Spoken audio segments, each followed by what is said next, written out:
Assalamualaikum warahmatullahi wabarakatuh.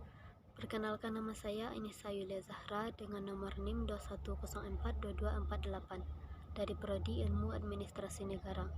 Pada video kali ini saya akan menjelaskan tentang presentasi saya Trias Politika. Berikut hasil presentasi saya. Pembagian atau pemisahan kekuasaan sering dikenal dengan istilah Trias Politika. Trias Politika adalah konsep politik yang berarti pemisahan kekuasaan. Pada intinya, trias politika merupakan sebuah ide untuk memisahkan pemerintah menjadi 3 bagian, yaitu legislatif membuat undang-undang, eksekutif pelaksana undang-undang, dan yudikatif pengawas pelaksana undang-undang. Konsep trias politika pertama kali dicetuskan oleh seorang filsuf Inggris bernama John Locke, yang kemudian dikembangkan oleh seorang sarjana Prancis bernama Montesquieu.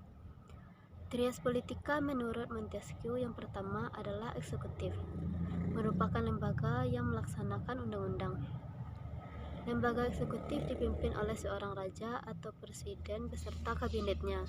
Tidak hanya melaksanakan undang-undang, lembaga ini juga mempunyai beberapa kewenangan. Menurut Miriam Budiarjo, lembaga eksekutif mempunyai kewenangan diplomatik, yudikatif, administratif, lembaga legislatif, dan militer.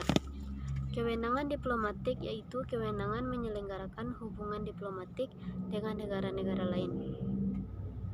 Kewenangan yudikatif adalah kewenangan memberikan grasi dan amnesti kepada warga negaranya melakukan pelanggaran hukum. Kewenangan administrasi adalah kewenangan melaksanakan peraturan dan perundang-undangan dalam administrasi negara.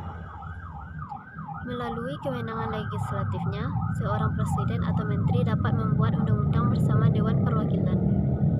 Lembaga eksekutif juga mempunyai kewenangan mengatur angkatan bersenjata, menyatakan perang apabila dibutuhkan, dan menjaga keamanan negara. Yang kedua, legislatif. Legislatif merupakan lembaga yang dibentuk untuk mencegah kewenangan raja atau presiden. Lembaga legislatif yang merupakan wakil dari rakyat ini diberikan kekuasaan untuk membuat undang-undang dan menetapkannya. Tidak hanya itu, lembaga ini juga diberikan hak untuk meminta keterangan kebijakan lembaga eksekutif yang akan dilaksanakan maupun yang sedang dilaksanakan. Selain meminta keterangan kepada lembaga eksekutif, lembaga ini juga mempunyai hak untuk menyelidiki sendiri dalam bentuk panitia penyelidikan. Hak mosi tidak percaya juga dimiliki oleh lembaga ini. Hak ini merupakan hak yang memiliki potensi besar untuk menjatuhkan lembaga eksekutif. Dan yang terakhir, yudikatif. Yudikatif mempunyai kekuasaan untuk mengontrol seluruh lembaga negara menyimpang atas hukum yang berlaku pada negara tersebut. Lembaga yudikatif dibentuk sebagai alat penegak hukum, hak penguji material, penyelesaian penyelisihan, hak mengesahkan peraturan hukum atau membatalkan peraturan apabila bertentangan dengan lembaga negara. Berbagai negara menganut sistem demokrasi, termasuk Indonesia. Saat ini juga menggunakan konsep tersebut dalam sistem pemerintahan agar tidak terjadi penyalahgunaan kekuasaan oleh penguasa. Dengan kata lain, trias politika adalah sebuah ide bahwa suatu pemerintah yang berdaulat harus dipisahkan atau dua atau lebih kesatuan kuat yang bebas, mencegah satu orang atau suatu kelompok mendapatkan kuasa yang terlalu banyak. Dalam pelaksanaannya, tidak ada sistem yang benar-benar murni, karena hampir semua negara melakukan perubahan-perubahan sistem sesuai dengan kebutuhan serta kondisi negara tersebut, sehingga konsep sistem pemerintahan merupakan hak politik masing-masing negara.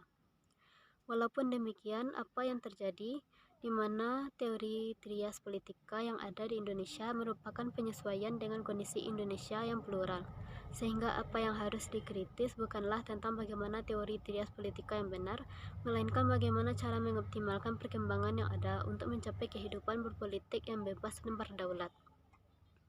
Sekian dari presentasi saya kali ini. Terima kasih sudah menyaksikannya. Dan apabila ada tutur kata yang salah, mohon dimaafkan. Wassalamualaikum warahmatullahi wabarakatuh.